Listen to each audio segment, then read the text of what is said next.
Hello everyone, this is जिन टोकोरिया और आप देख रहे हो रिएक्ट जेएस सीरीज। और आज हम रिएक्ट जेएस के लेक्चर 12 में एक बहुत ही इंपॉर्टेंट टॉपिक डिस्कस करने वाले हैं जिसका नेम है इनपुट फील्ड का वैल्यू कैसे गेट करें रिएक्ट जेएस में। हम एक इनपुट फील्ड बनाएंगे, उसके अंदर कुछ भी डालेंगे और उसको कैसे गेट करेंगे रिएक्ट जेएस के अंदर। इस लेक्चर में हम स्टेप बाय स्टेप सीखेंगे कि इनपुट फील्ड का डाटा स्टेट में कैसे स्टोर होता है। इनपुट फील्ड में हम जो भी डाटा डालेंगे वो स्टेट में कैसे स्टोर होगा, उस वैल्यू को स्क्रीन पर कैसे डिस्प्ले करते हैं ये भी देखेंगे, और बटन क्लिक पर इनपुट को क्लियर कैसे करते हैं। मतलब लास्ट में हम एक बटन बनाएंगे जिस पर क्लिक करते हैं वो सारा डाटा और जो हम डिस्प्ले करवा रहे हैं वो सभी क्लियर हो जाएगा। अगर आप रिएक्ट के बिगिनर हो या कंसेप्ट क्लियर करना चाहते हो तो ये लेक्चर आपके लिए काफी हेल्पफुल होने वाला है। तो बिना टाइम वेस्ट किए चलते हैं अपने कोड की तरफ। हम अपना वीएस कोड एडिटर ओपन कर लेते हैं। ये है अपना प्रोजेक्ट और हमने अपना वीएस कोड एडिटर ओपन कर चुके हैं।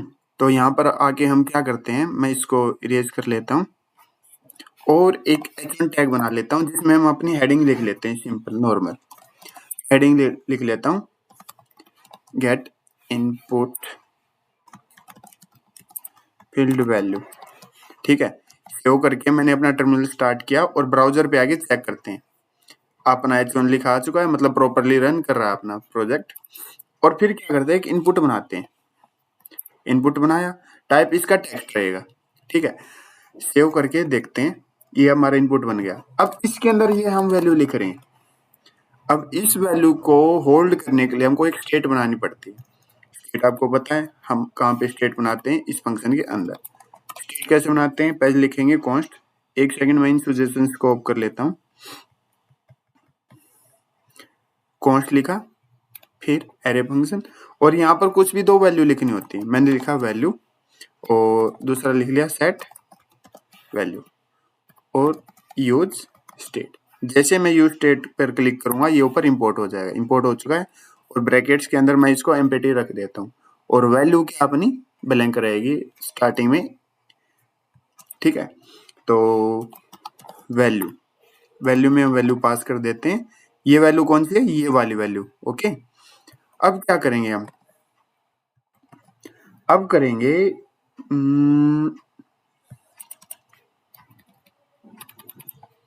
नीचे आके मुझे यहाँ पर वो वैल्यू देखनी है। ठीक है, जो मैं इस इनपुट फील्ड के अंदर लिखूंगा। अभी सिंपली नॉर्मली लिख रहा हूँ मैं यहाँ पे, तो वैल्यू मुझे नीचे देखनी है। तो मैं एक H2 बनाऊंगा।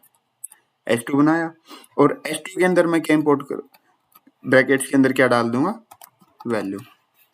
वैल्यू डाल दी। ठीक है, अब इनपुट पे मैं क्या लगाऊंगा, ऑन चेंज इवेंट लगाऊंगा। क्या, ऑन चेंज, ऑन चेंज। ठीक है, और ऑन चेंज के अंदर एक मैं एरे फंक्शन बना लूंगा। ये मैंने एक एरे फंक्शन बना लिया और सेट वैल्यू की वैल्यू, और इसकी वैल्यू होल्ड करने के लिए ना जो इनपुट में हम लिख रहे हैं, मैंने एक कोई भी वेरिएबल ले लिया, मैंने ले लिया ई। ठीक है, तो सेट वैल्यू के अंदर आ जाएगा अब E dot target dot value. ठीक है, इतना ठीक है। अब नेक्स्ट थिंग क्या है, देखिए यहाँ पे मैं लिख रहा हूँ तो देखिए नीचे आ रहा है ना स्क्रीन पे जो भी मैं लिख रहा हूँ। मैंने लिखा सचिन और साथ के साथ लिखा रहा है, ये होता है ऑन चेंज इवेंट का कमाल।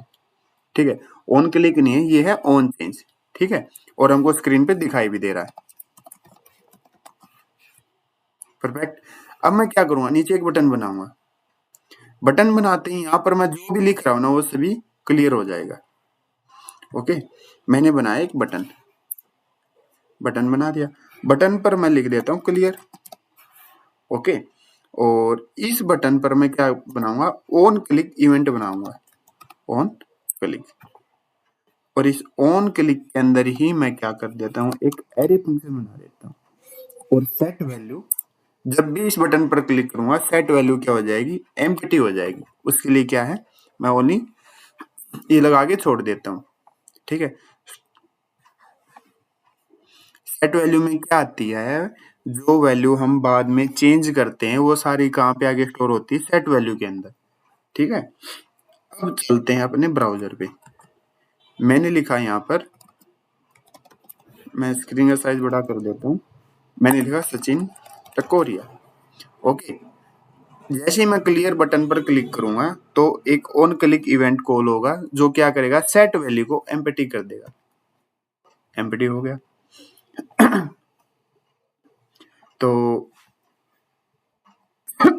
इसमें याद रखने वाली कौन सी बात है, जो इनपुट फील्ड है अपना वो तो क्या करता है, यूजर लिखता है। इसके अंदर इनपुट फील्ड के अंदर यूजर लिखेगा। स्टेट क्या करेगी, ये वाली स्टेट उस वैल्यू को होल्ड करवाएगी, स्टोर करवाती है। ठीक है। और ये ऑन चेंज फंक्शन क्या है, ऑन चेंज इवेंट है जो ये इनपुट का वैल्यू पकड़े रखता है। जब हम लिखते जाते हैं तो साथ के साथ डिस्प्ले करवा रहा है, क्लियर कर रहे हैं तो साथ के साथ ही उसको क्लियर कर रहा है, ऑन चेंज। और जो अपनी वैल्यू है ये ब्राउजर में हमको यहाँ पर फ्रंट एंड पे शो हो रही है। यहाँ पे कुछ भी लिखेंगे, ये अपनी वैल्यू है। ठीक है, क्लियर करते ही अपना इनपुट रीसेट हो जाएगा। तो अभी तक हमने सिर्फ देखा कि एक इनपुट फील्ड से वैल्यू लेना अभी हमने सीखा है। सिर्फ एक इनपुट फील्ड बनाई है हमने, अभी ब्राउजर पर हमने एक इनपुट फील्ड बनाई है ना। लेकिन ये रियल प्रोजेक्ट्स में ना सिर्फ एक इनपुट नहीं होता, वहां पे जैसे कि नेम हो गया, ईमेल हो गया, पासवर्ड हो गया, पता नहीं कितने सारे इनपुट्स होते हैं, मल्टीपल इनपुट्स फील्ड होते हैं। ठीक है, तो हम देखेंगे कि रिएक्ट जेएस में 2 या 3 इनपुट फील्ड का डाटा एक साथ कैसे हैंडल किया जाता है। तो हमने एक इनपुट का बना लिया, अब बनाते हैं 2-3 इनपुट फील्ड एक साथ और उनका डाटा कैसे मैनेज किया जाता है वो देखते हैं। ठीक है, मैं क्या करूंगा, मैं बना लेता हूँ 3 इनपुट, नेम से ईमेल और पासवर्ड, ये 3 इनपुट बना लेता हूँ। मैं यहाँ आके 3 इनपुट बना लेता हूँ। पहले क्या करते हैं, स्टेट बना लेते हैं। पहले कॉन्स्ट, पहले बना लेता हूँ मैं नेम और सेट नेम, और यूज स्टेट में इन सभी की वैल्यू क्या कर लूंगा, मैं एम्प्टी रख लेता हूँ। ऐसे मैं किसकी बना लूंगा, कॉन्स्ट ईमेल और सेट ईमेल, और यूज स्टेट की वैल्यू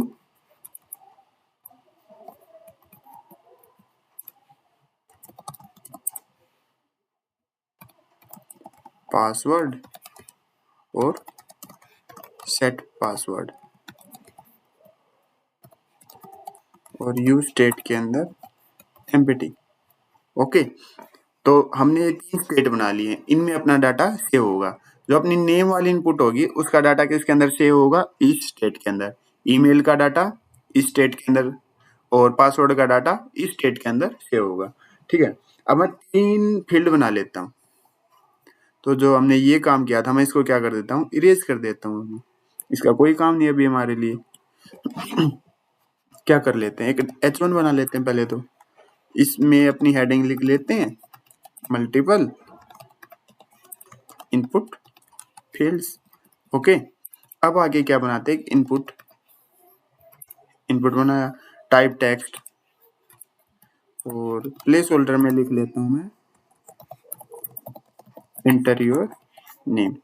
ओके, और वैल्यू में नेम आ जाएगा। ठीक है, और इसमें on change array function, same to same सारा काम वही होगा, बस इनपुट फील्ड इंक्रीज हो रही है सेट नेम के अंदर। और वैल्यू होल्ड करने के लिए क्या ले लेता हूँ मैं, ई। तो यहाँ पे क्या आ जाएगा, E dot target dot value.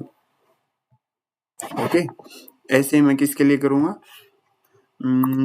B are लगा लेते हैं ताकि गैप अच्छा रहे। ठीक है, फिर से एक इनपुट बनाया हमने, और अभी हम ईमेल डाल रहे हैं ना, तो उसका ईमेल क्या होता है, टाइप क्या होता है, ईमेल ही होता है। Place holder enter your email, value क्या आएगी इसकी, वैल्यू आएगी ईमेल। देखिए ईमेल लिखते ही यहाँ पे हाईलाइट हो गया ना, पहले डल था ये। और ऑन चेंज पे एरे फंक्शन बनाया इसके अंदर ही, और वैल्यू होल्ड करने के लिए ई। तो सेट नेम में क्या आ जाएगा, सेट ईमेल में E dot target dot value, फिर से यहाँ पर क्या करेंगे, br बना लेंगे ताकि गैप आ जाए उसके अंदर, फिर से एक इनपुट बना लेंगे जो अपने पासवर्ड के लिए होगा, और इसका टाइप क्या रहेगा, पासवर्ड,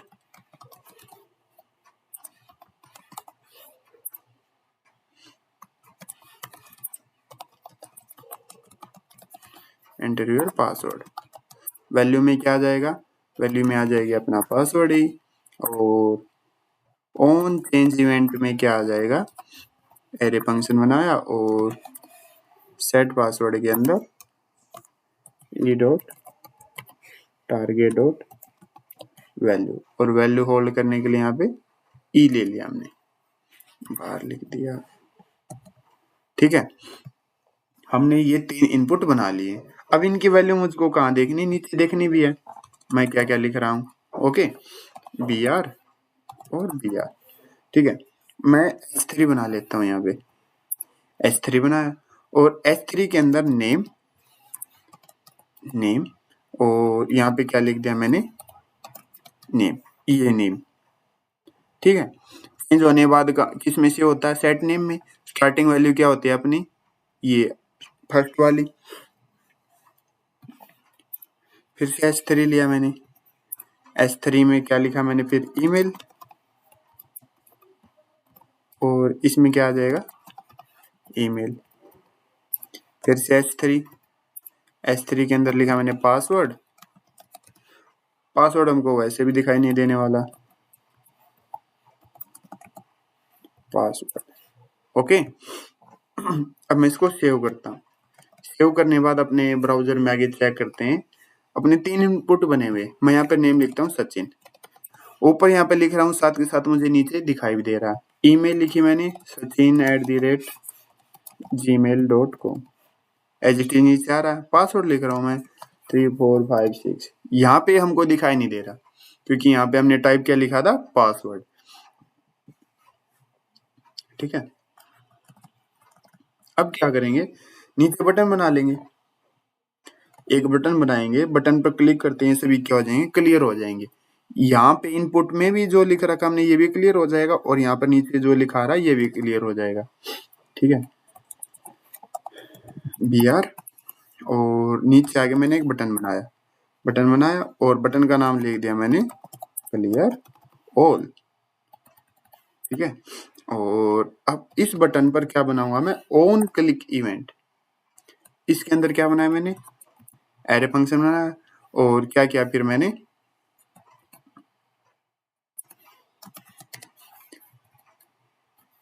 सेट नेम को मैंने क्या कर दिया, खाली कर दिया। ठीक है, और अपना जो सेट ईमेल है उसको भी क्या कर देंगे, हम खाली कर देंगे, और जो अपना सेट पासवर्ड है उसको भी क्या कर देंगे, एम्प्टी कर देंगे। ठीक है, ये अपना काम हो गया। अब चलिए सेव करके चेक करते हैं कि अपना ये प्रॉपरली रन कर रहा है नहीं कर रहा है। ठीक है, बटन आ गया अपना बन गया। जैसे मैं इस पर क्लिक कर रहा हूँ, ये देखिए सारा डाटा क्लियर हो गया। चलिए फिर से देखते हैं, मैंने लिखा सचिन, और ईमेल लिखी sachin@gmail.com, और पासवर्ड लिखा 123456। देखिए प्रॉपरली रन कर रहा है अपना ऑन चेंज इवेंट जो है, on change event properly work कर रहा है। अब चेक कर लेते हैं अपना on click event properly run करा है नहीं करा। जैसे मैं क्लियर ऑल पे क्लिक करूंगा, इनपुट में हमने जो वैल्यू लिख रखी है वो सभी क्लियर हो जाएंगी, और यहाँ पर भी जो है वो भी क्लियर हो जाएगा। देखिए क्लियर हो चुका है, मतलब ये प्रॉपरली रन कर रहा है। तो यहाँ हमने क्या किया, हमने हर इनपुट के लिए अलग अलग स्टेट बनाई है। जब यूजर किसी भी इनपुट में टाइप करता है, किसी भी इनपुट में जब वो टाइप करेगा, ऑन चेंज के थ्रू उस इवेंट की वैल्यू स्टेट में स्टोर हो जाती है। ऑन चेंज इवेंट के थ्रू उस इनपुट की जो भी वैल्यू है वो उस स्टेट में सेव हो जाती है, इस स्टेट में सेव हो जाएगी, और बटन क्लिक पर हम सभी स्टेट को एम्प्टी कर देते हैं। जैसे मैं इस बटन पर क्लिक करूंगा, ये सभी स्टेट क्या हो रही है, एम्प्टी हो जाएंगे, जिससे सारे इनपुट फील्ड क्लियर हो जाते हैं। तो आज के लिए बस इतना ही।